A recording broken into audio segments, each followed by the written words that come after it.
In the story of Exodus, the Lord sends Moses to Pharaoh with a simple command. Let my people go so that they may worship me. But Pharaoh's heart is hard. He refuses, and so God sends 10 plagues upon Egypt. These plagues were not random disasters. Each one was a direct challenge to the so-called gods of Egypt, exposing them as powerless before the Lord. The first plague turned the Nile into blood. Egypt worshipped Hapi, the spirit of the Nile, and even believed the river was the bloodstream of Osiris. But the Lord showed that the river of life was under his control. The second plague covered the land with frogs. Egypt honored Hecate, the frog-headed goddess of fertility. Yet the very creature they revered became a curse, swarming through their homes. The third plague brought gnats from the dust of the earth. The earth was under the supposed domain of Geb, the earth god. But only the Lord could command the dust to rise as judgment. The fourth plague filled Egypt with flies. The Egyptians honored Khepri, the scarab-headed god of creation. Yet insects brought not life but filth, proving that the Creator is the Lord alone. The fifth plague struck the livestock. The sacred bull Apis and the cow goddess Hathor were symbols of strength and motherhood.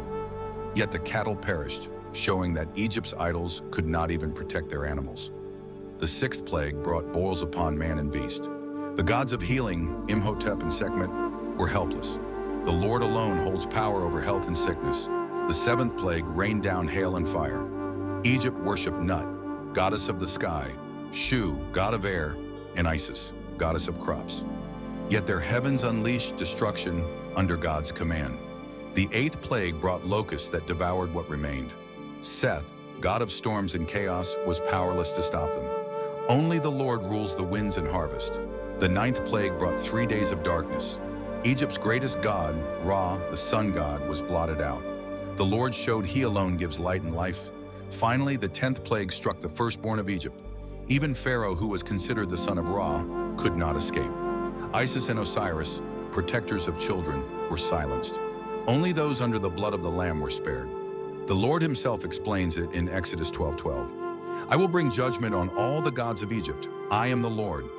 The plagues were not just judgments on Pharaoh. They were a courtroom trial against Egypt's idols. And one by one, they were proven false. What does this teach us today? That no idol, no false god, no power of this world can stand against the Lord. That he alone is creator, redeemer, and judge. And that salvation comes only through the blood of the Lamb, foreshadowed in Egypt, fulfilled in Christ. The gods of Egypt fell, but the Lord still reigns. And he calls us today, let my people go.